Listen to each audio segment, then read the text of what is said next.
All right, welcome everyone to this week's installment of AMSSM's National Fellows Online Lecture Series.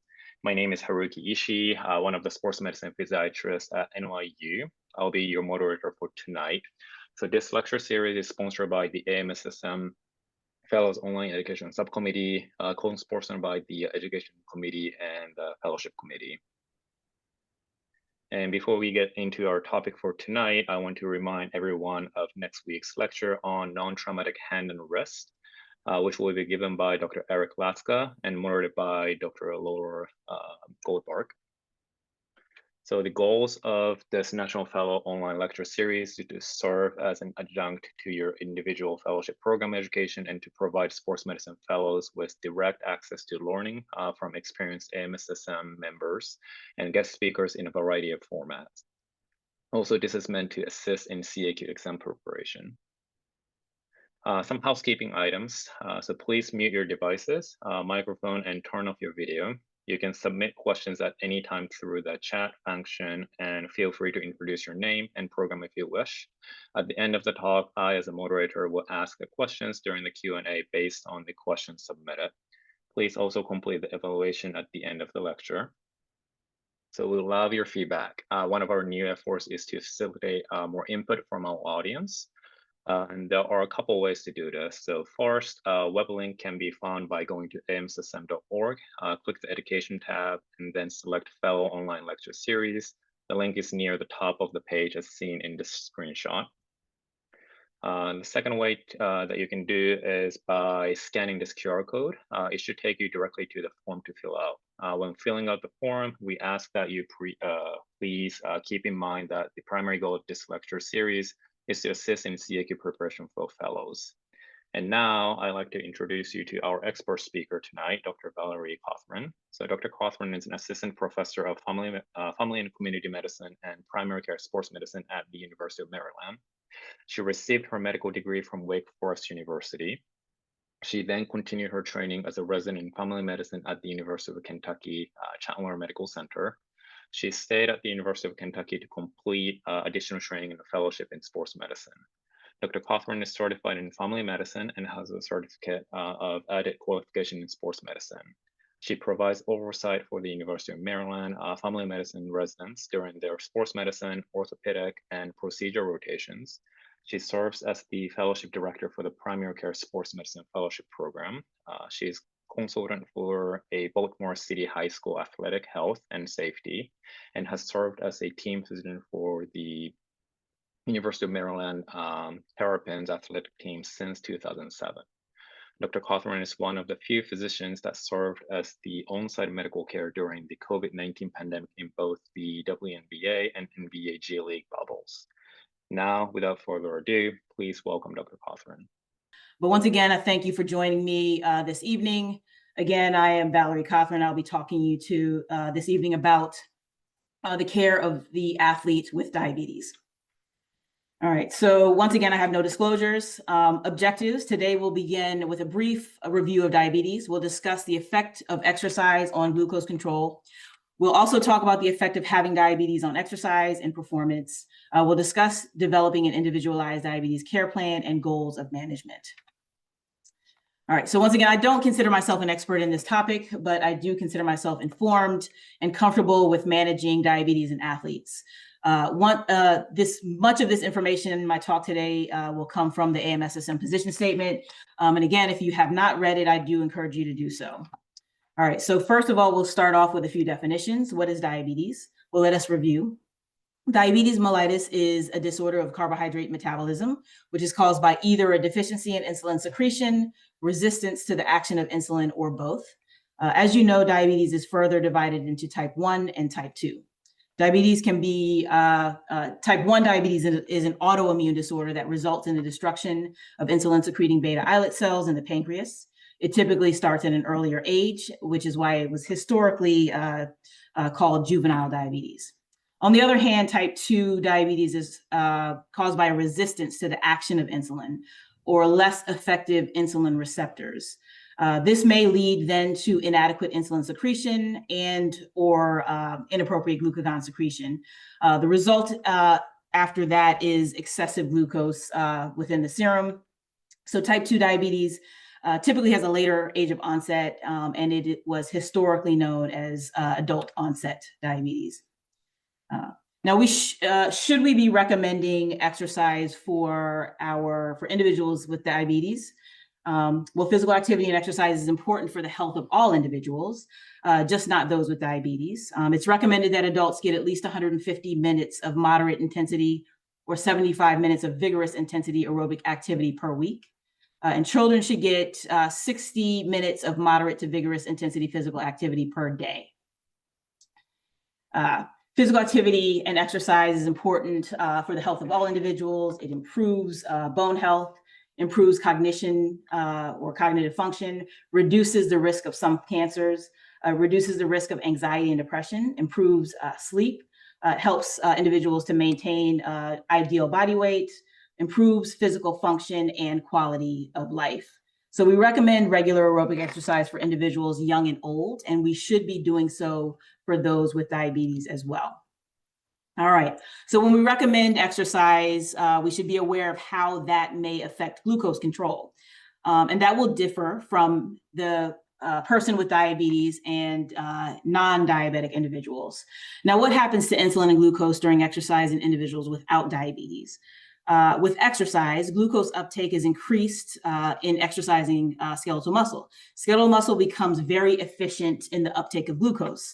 This results in a decrease in circulating glucose, which results in the release of counter-regulatory hormones and a decrease in circulating insulin. So the pancreas decreases the amount of circulating insulin, and then euglycemia is maintained. This is important to keep in mind as you manage individuals with diabetes, because in individuals with type 1 diabetes, this is no longer an automatic function. They rely on exogenous insulin. The pancreas cannot respond by decreasing insulin secretion. And for that reason, managing individuals with type 1 diabetes is a lot more complicated than those with type 2. We have to make these adjustments manually. All right, so I'm going to start with type 2 diabetes just because it's a little bit easier to kind of conceptualize. So as you know, exercise has been part of the mainstay of both prevention and treatment of type 2 diabetes. It's been proven to lower hemoglobin A1C in type 2 diabetes even without weight loss. This makes sense if you think about the physiology of glucose transport. So remember a few slides back when I mentioned that glucose uptake is increased in exercising skeletal muscle. And this is through the GLUT4 transporter. So glucose is transported into cells, which is mediated by the GLUT4 transporter. This is primarily stimulated by insulin, which results in the increase in uptake of glucose into the cells, which occurs in adipose tissue, cells of the heart, cells of the brain, skeletal muscle. Skeletal muscle, though, is unique. It has a second pathway that is not insulin mediated. The second pathway is stimulated by muscle contraction. So exercise improves glucose transport into skeletal muscle. Individuals that are insulin resistant will have an acute improvement in their glucose uptake with exercise, even in isolation, and this may last up to 72 hours. And regular exercise in those individuals is going to result in a more chronic and sustained improvement in glucose uptake. So physical activity is especially important for individuals with peripheral insulin resistance or those with type 2 diabetes. And not only is exercise important in the management of type 2 diabetes, but also regular exercise has been shown to prevent the disease in those that are at risk. Exercise as a risk reduction in diabetes has been shown over the years. There's an abundance of published data confirming this, a few of which I've listed here on the slide. I don't think I need to convince you of this. I'm sure that exercise has likely been something that that most of you have recommended for both prevention and treatment in type 2 diabetes in your patients and athletes. So when we do recommend exercise in these individuals, do we need to do anything else? Do we need to do any additional screening? And I've included this just to say that this is a little bit of a different take on what we used to do. But pre-exercise screening for any individual that wants to begin an exercise program of low to moderate intensity activity is no longer advised. So there, you do not have to do any pre-screening in individuals that have not had any symptoms of cardiovascular disease. If an individual has had chest pain, dyspnea on exertion, diaphoresis, any of the symptoms that might indicate the possibility of cardiovascular disease, screening is advised for those individuals. And then pre-exercise screening is advised for anyone that wants to begin a vigorous activity exercise program. And what does that include? So if you're going to do a pre-screening evaluation, you feel like it's necessary for those patients, EKG, echocardiogram, and exercise stress test. Don't necessarily have to do all of those things, but one or potentially all of those tests may be indicated. And that's at the discretion of the physician. All right. So the effects of exercise on hemoglobin A1C has not been as well established in type 1 diabetes. Though there are a few studies that show a small beneficial effect of physical activity and glycemic control, it's not as pronounced as it is in type 2. And there is no relationship of exercise in the prevention of diabetes type 1 that has been found thus far. But the general benefits of exercise are similar. So this includes enhancements of physical fitness, reduction of cardiovascular disease risk, improvement of social and emotional well-being. It's been shown that participation in team sports early in life has been associated with a decrease in macrovascular complications and mortality in individuals with type 1 diabetes. So they are encouraged to be physically active. Athletes with type 1 diabetes are involved in sports at all levels, from recreational to professional. And so the rest of the talk today will focus mainly on the management of individuals in competitive sports and athletics with type 1 diabetes. All right, so the diagnosis of type 1 diabetes often occurs in childhood or adolescence between the ages of 4 and 14, typically. There are two noticeable peaks, the first being between 4 and 7, the second between about 10 and 14. Though probably about half of those individuals are diagnosed during that time, but the other 50% of patients with new onset diabetes type 1 are diagnosed after the age of 20. So those of you that take care of high school and college teams will have a number of athletes that come to you having already been diagnosed, but you will make the diagnosis in some.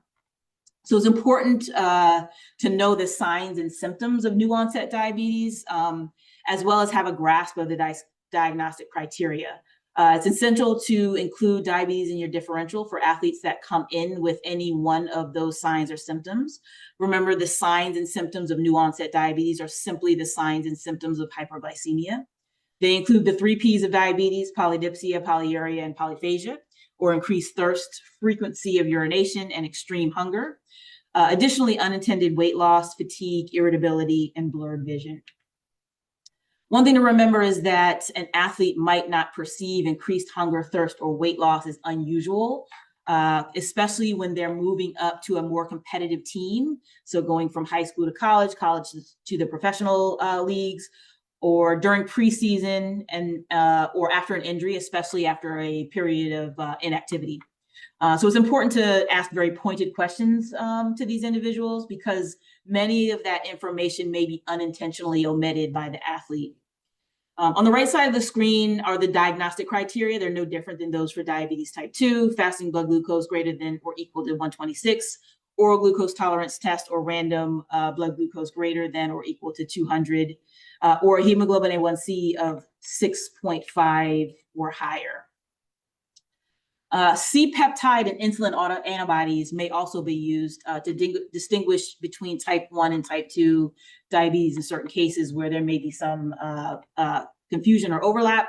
And insulin autoantibodies also may be used in the diagnosis of type 1 diabetes when serum glucose levels are elevated, but the diagnostic criteria aren't quite met. So whether you're making the diagnosis yourself or seeing an athlete for the first time that has a previous diagnosis of diabetes type 1, you'll need to make sure that they have adequate blood glucose control. And if they don't, you should hold activity.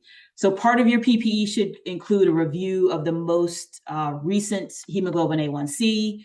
And if they don't have one, sending them for labs if is appropriate as well. Care of the diabetic athlete or care of the athlete with diabetes should involve a multidisciplinary team. This includes the athlete's primary care physician, if it's not you, most likely an endocrinologist, and that may be up to or based on the comfort of the athlete's PCP and initiating the treatment and management. You want to involve, obviously, their athletic trainer, and you want to have several other non-healthcare trained caregivers. That's going to include at least a coach, teammate, possibly a roommate in the college setting, or a close friend, and include as many of those additional caregivers as the athlete is comfortable with. All individuals should be trained in the recognition of signs of hypo and hyperglycemia, how to use a glucometer, how to administer insulin and glucagon. They should know where to find those items. Physicians should also train and practice checking a fingerstick blood glucose, giving insulin, giving glucagon, because those are things that I think many of us don't do regularly, and some are not as intuitive as you might think. You want to have supplies. So I know many of us that work in the college setting, we have athletic trainers that are well equipped. We have, additional trauma bags that have everything that we need in them. But I think keeping your own bag with supplies, especially if you have athletes that have specific medical conditions that require medications that you may not always carry, is important. So you want to prepare your bag with the supplies that you need. In this case, a glucometer with lancets and test strips. Make sure that your test strips match your glucometer, because not all test strips go with every glucometer. You'll need a fuel source, something to raise blood glucose if needed. And it should be something between 15 to 30 grams of quickly absorbed carbohydrate. You can use glucose tablets, gummies, glucose gels. They're all manufactured and designed specifically for that purpose. You could also use really any juice that you have available. So a half a cup of any fruit juice is appropriate. Apple, orange, pineapple, cranberry, whatever you have around is fine. And another really easy way is to use something like, a commonly available candy, gummy bears, jelly beans, Starburst, Skittles, to name a few. If you do use something like that, like a candy, you can find their carbohydrate content online. There are lots of sites that list it out, especially for diabetics during times when they may be eating candy, Halloween, and so forth. But you want to make sure that you know the appropriate dosing. So in terms of the gummy bears, is about 7 gummy bears, 6 large jelly beans. Skittles are pretty easy because it's about 1 gram of carbohydrate per Skittle. So 15 Skittles or 4 Starbursts. You need access to insulin. You'll need to have glucagon, urine testing strips, small sharps container, spare batteries, alcohol swabs, gloves. You want a copy of the athlete's care plan.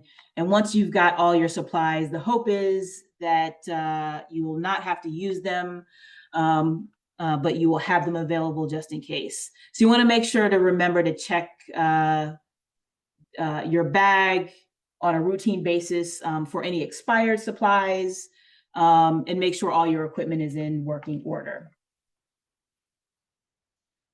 So I've included this slide just to show a few things that physicians may or may not do every day. One is just checking a fingerstick blood glucose. It's if you've done it before, it's pretty easy. If you've never done it before, you don't want to do it for the first time in an emergency situation. So if you have, when you're in your continuity clinic, asking a nurse or medical assistant to show you how to do it, allow you to do it on a patient, practicing 1 or 2 times is pretty all that you need to do. I've included the glucagon there up top in that red case. That's how most glucagon comes. It needs to be reconstituted. So it comes with the liquid separated from the powder. So the liquid's in the syringe. It should be injected into the vial, and then mixed in the vial. And then once it's reconstituted, it's then pulled back into the syringe for injection. There is a newer glucagon that comes in more of like an EpiPen style on the bottom.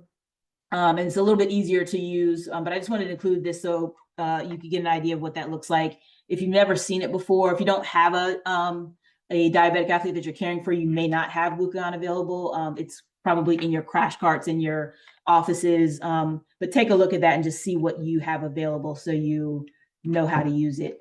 And then lancets don't always look the same. So you want to make sure that you know what they look like, how to use them. These are a variety of the way they may come. Some of them are go inside, the ones on the top there go inside a pin for pricking, and the ones on the bottom there are just can to use alone without having to put them together inside of a pin. So there's a little bit easier to carry in a bag and use without having to, it's a little bit of a time saver. All right. Clear recognition of signs of hyper and hypoglycemia should be reviewed with both the medical team and non-healthcare trained caregivers on a regular basis. It's important to note that some changes in athletes' performance may be related to poor glycemic control. The effects of diabetes on exercise is essentially limited to the effects of either hypo or hyperglycemia. Hypoglycemia may cause headache, tremor, sweating, poor vision, fatigue, variability in mood, decreased physical performance, impaired cognition, and at worst, seizures. Hyperglycemia may cause a dry mouth, thirst, frequency, fatigue, extreme sleepiness, or signs of DKA, which are listed there: fruity breath, confusion, nausea, vomiting, abdominal pain, shortness of breath, weakness, and I would also include altered mental status. All right, so what about the effects of exercise on diabetes? Well, the effect of exercise on serum glucose is mainly dependent on the type of activity and insulin levels when the exercise is performed. So once again, remember that during aerobic exercise, skeletal muscle becomes more efficient at glucose uptake. The body responds by lowering plasma insulin, and that happens in a non-diabetic athlete. So remember, these complex hormonal responses and feedback loops maintain tight glucose control in non-diabetic athletes.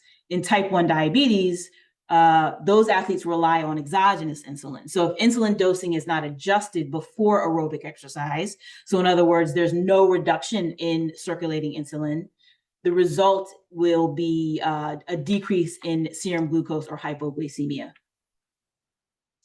Type 1 diabetics might also experience hyperglycemia in response to exercise. Now, this typically occurs during anaerobic exercise and usually in poorly controlled diabetics that have an increased serum glucose at the onset of activity. So this is thought to be due to the increases in catecholamines in response to the stress of high intensity exercise. The rise in catecholamines causes an increase in glucose production by the liver and gluconeogenesis, which then so that increase in glucose without an increase in circulating insulin will result in hyperglycemia. Adjustments in the management of athletes with type 1 diabetes then depends on the type of activity they'll participate in, whether it's aerobic or anaerobic or the combination of the two. All right, so I've included the next two slides just to show that researchers have used what we know about the body's response to anaerobic exercise to prevent the possibility of impending hypoglycemia. So this study by Busau et al., what they did was they looked at, what would the effect of a 10-second sprint before aerobic activity be on glycemic control afterwards. And what they found was that individuals that did a 10-second sprint prior to aerobic exercise kept their serum glucose from falling for at least 45 minutes after the exercise. And then Davey et al. Looked at, well, hey, what if we do that same 10-second sprint, but we do it after aerobic exercise? And what they found was those individuals kept their serum glucose from falling for 2 hours after exercise. And so this leads to the belief that incorporating high intensity interval training is very beneficial in maintaining glucose control in athletes with diabetes. All right, so any diabetes care plan for your athlete needs to be individualized, but you should include the following: medication type, dose, and adjustment guidelines. And that may differ from practice versus games, and it may differ if practices are held early in the morning versus in the evening. You want to make sure that you include what the glucose monitoring frequency is, with indications for cessation of activity, instructions for or indications for emergency medication, and the athlete's emergency contact information. Your athlete should always be wearing their medical alert bracelet or necklace. In fact, I have one athlete that actually has it tattooed on their wrist. So everyone is always aware. The basic goal of treatment is to maintain a serum glucose between 126 and 180 during activity. Your athlete will need to check a glucose before activity in order to verify adequate glycemic control. And they can make any insulin or nutritional adjustments at that time. Serum glucose should be checked every 30 minutes during activity and then every 1 to 2 hours post-exercise. Some athletes are more insulin sensitive after activity and may require overnight monitoring. If at any time serum glucose is greater than 270, you should check urine for ketones. And if ketones are moderate to large, activity should be avoided or stopped. Insulin adjustments depend on the type of activity again and the timing of medication administration in relation to that exercise. So for anaerobic activities, many times insulin doses or adjustments in insulin doses are unnecessary. And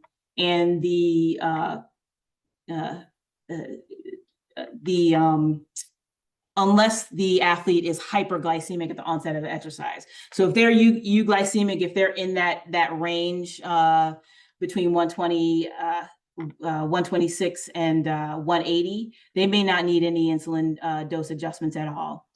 For aerobic activity, though, adjustments in boluses should be made, especially if someone has their pregame meal within 2 hours of their activity. So the basic rule of thumb is to decrease the insulin bolus by 50% for activities lasting 2 hours or more, 40% for activities that are 1 to 2 hours in length, and 30% for aerobic activities that are less than 60 minutes in duration.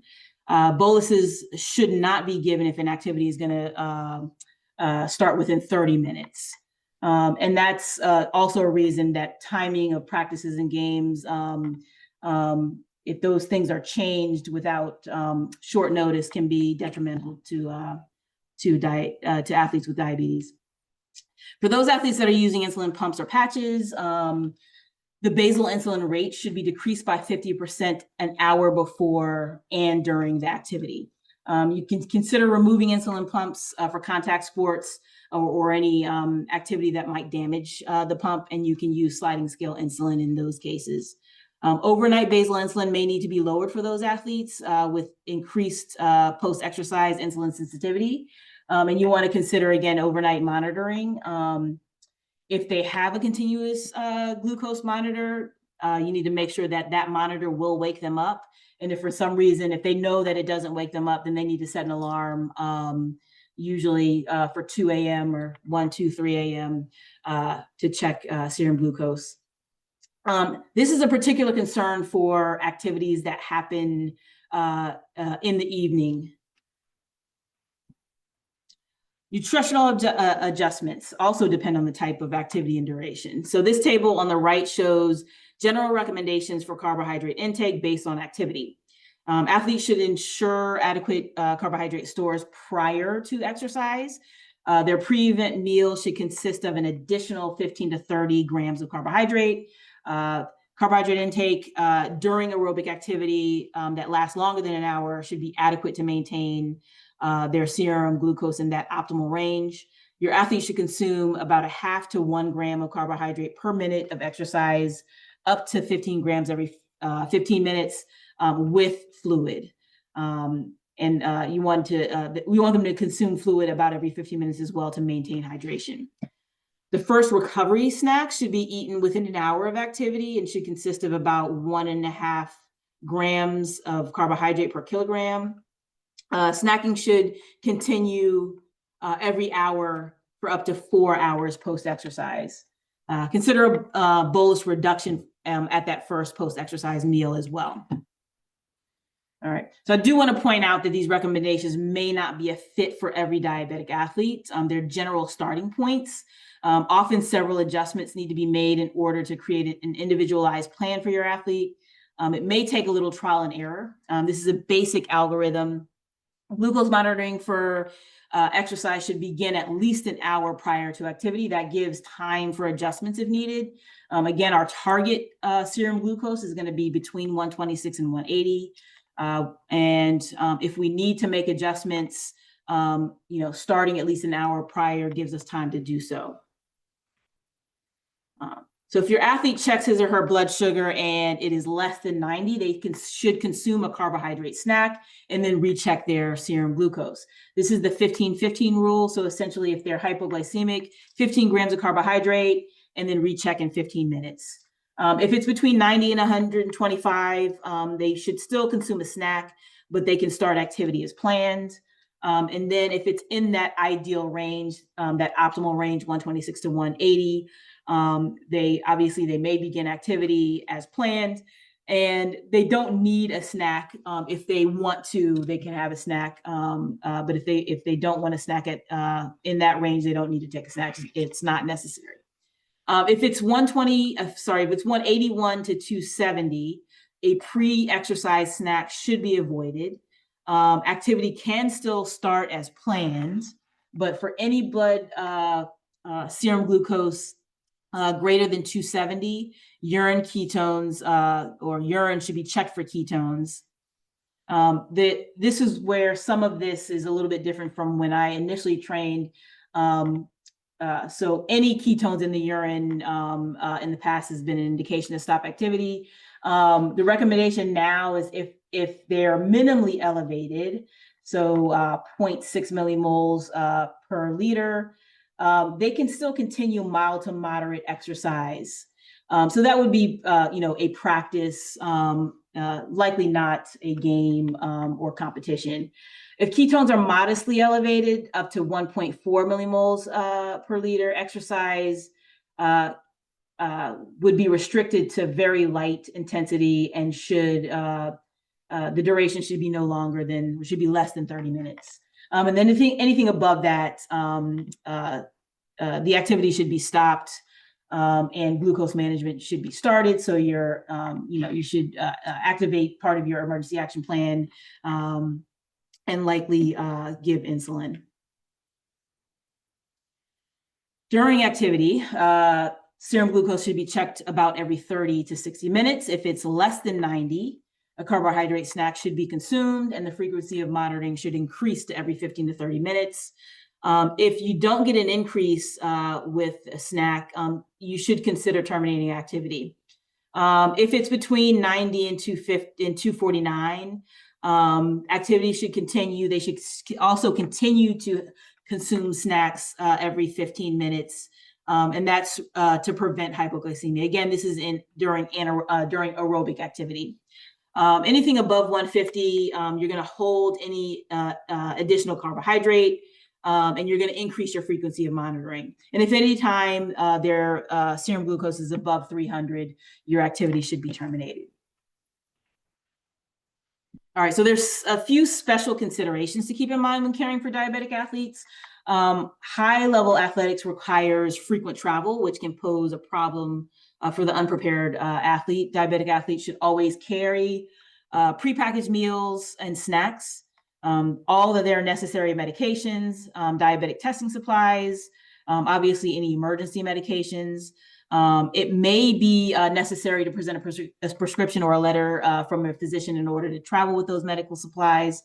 And the athletes should always have easy access to those supplies, as well as their emergency contact information and insurance information. If they're traveling with team physician and athletic trainers, those individuals should have easy access to those items as well. Other special considerations, what about activity and exercise at altitude?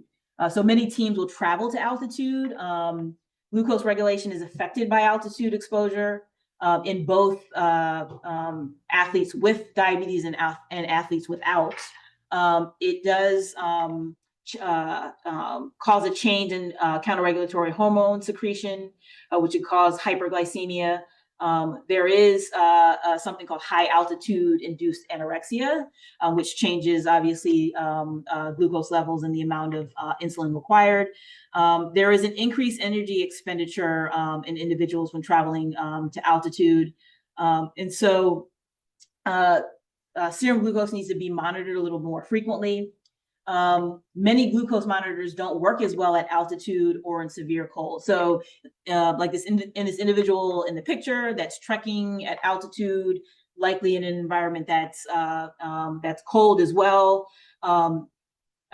And people that, especially if you're trekking for long distances, they would need to carry as much of their medication, additional snacks, monitors, and keep them in a way that will keep them warm enough so that they're in good working order. Other special considerations, other things to consider: diabetic athletes are as likely to be involved in some risky behavior or the same risky behavior as their peers. They're at increased risk for eating disorders, which can be particularly harmful in diabetics, causing poor metabolic control. Diabetics also learn quickly that omission of insulin results in rapid weight loss. This is a concern for athletes with female athlete triad or REDS, as well as athletes in weight class sports such as wrestling, boxing, and weightlifting, as it can be used as a modality for cutting weight for competition. What about alcohol and drug use? Again, athletes with diabetes are at the same risk as their peers for abusing and using alcohol and drugs. Moderate alcohol use might result in increases in serum glucose, whereas excessive alcohol use and binge drinking can result in decreases in serum glucose and hypoglycemia. Beers and sweet wines have a higher carbohydrate concentration, and they result in increase in serum glucose as well. And then THC marijuana use is related to increased food intake or the munchies, as well as alcohol use can lead to overeating, which can affect glycemic control as well.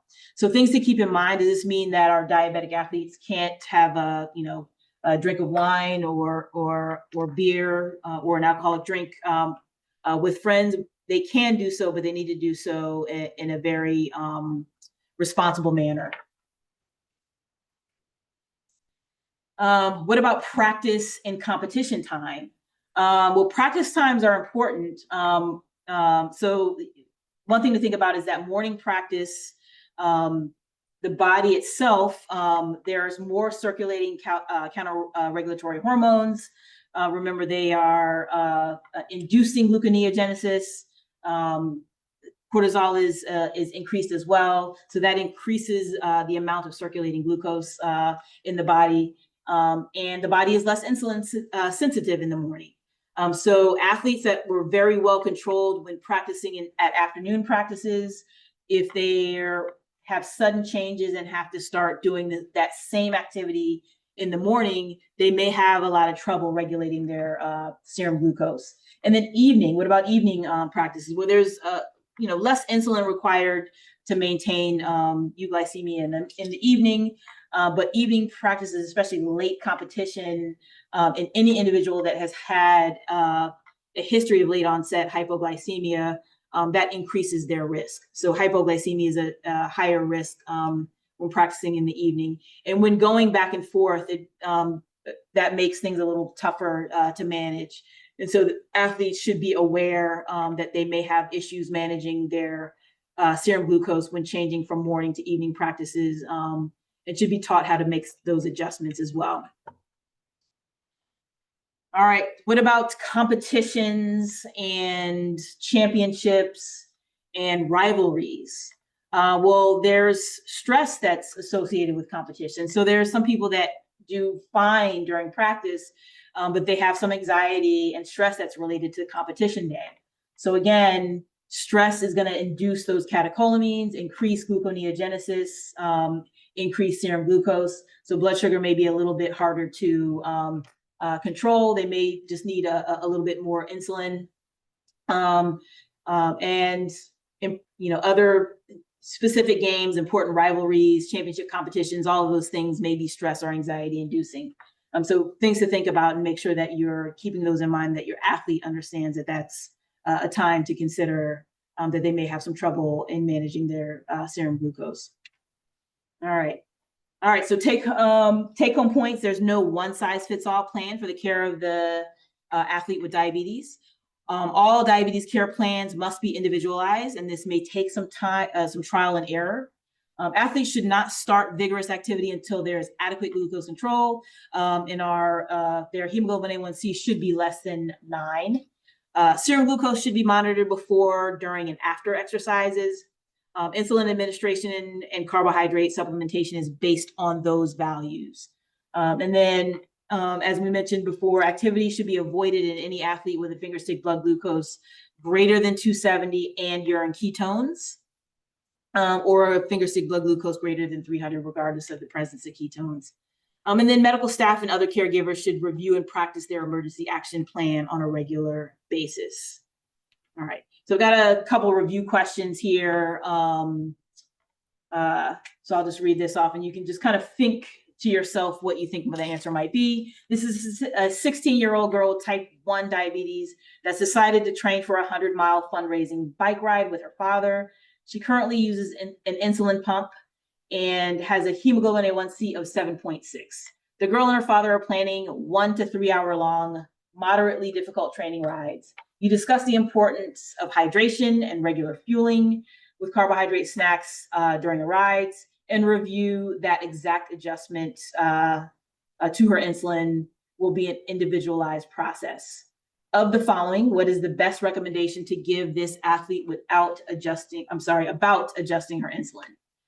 A, she should turn off her insulin pump for the duration of the training rides and resume with her post-ride snack. B, she should decrease her basal rate by 50% at least 1 hour prior to training rides through the duration of the ride.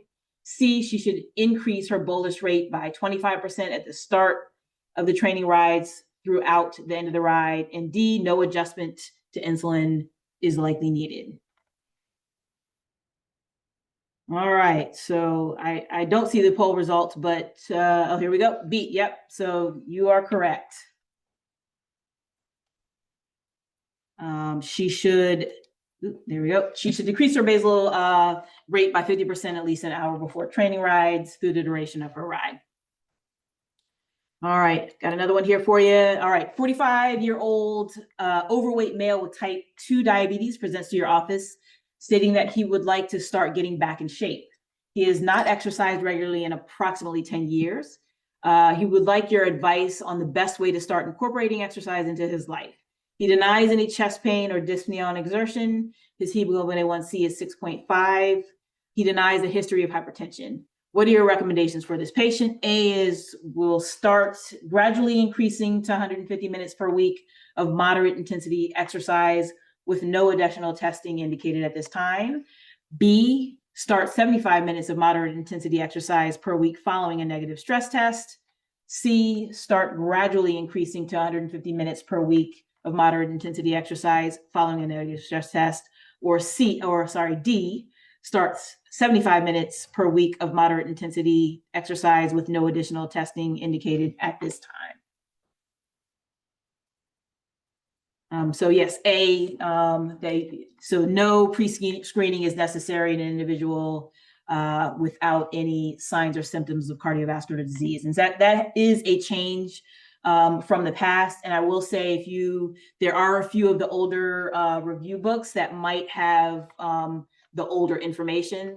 So if you come across that, look at the resources. If they're a little bit older, I would just, challenge you to kind of look at some of the, I would read the AMSSM position statement. That's probably the best source for this information, and especially any questions that may come up on your CAQ. These are my references. Any questions?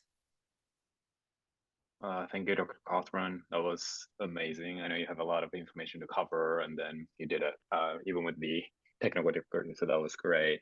I don't see any questions right now, but I have a quick question. I don't know if there is any answer to it, but do you have any specific recommendations to the athletes who had either the hypoglycemic or hyperglycemic event, which led into like a termination of the exercise and then return to play after those events?